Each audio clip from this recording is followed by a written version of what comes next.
Lors de son lancement en 2008, le Kuga incarnait le renouveau des SUV avec un style très sportif caractérisé notamment par sa double sortie d'échappement, ses ouïes et ses chromes. Depuis, la concurrence propose aussi des modèles sexy, Peugeot 3008, Seat ATK ou encore Renault Kadjar.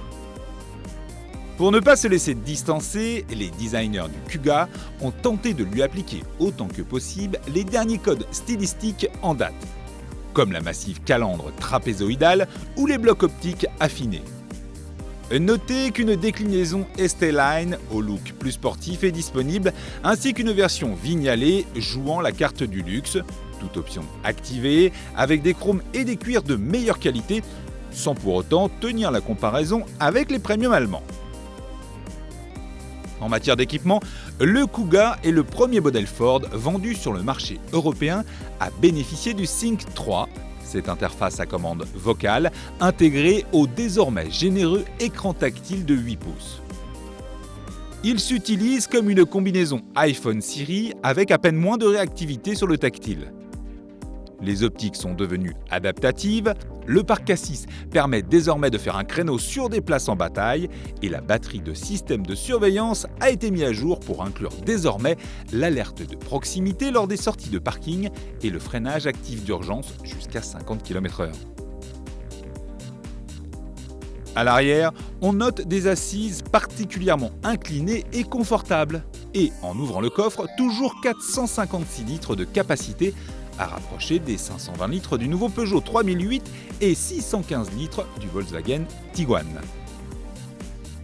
Sous le capot, le Kuga bénéficie d'un nouveau bloc 1,5 litre TDCi 120 chevaux qui s'est contenté de 6,7 litres pour 100 km lors de notre essai dans des conditions particulièrement froides et sur des routes sinueuses mais à allure plutôt tranquille.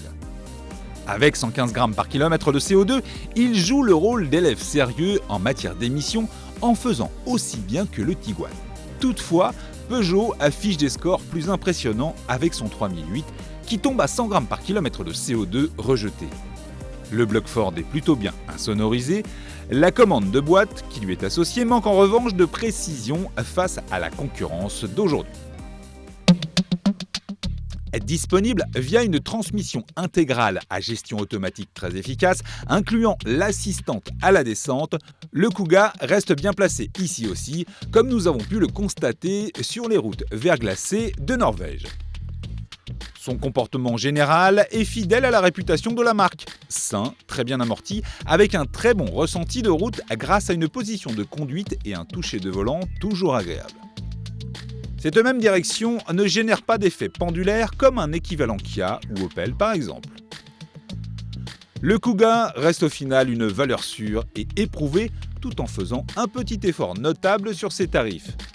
Un Kuga 1,5 litre TDCi 120 chevaux titanium est en effet tarifé 29 150 €, là où un Peugeot 3008 1,6 litre HDI 120 chevaux active est facturé 29 900 €.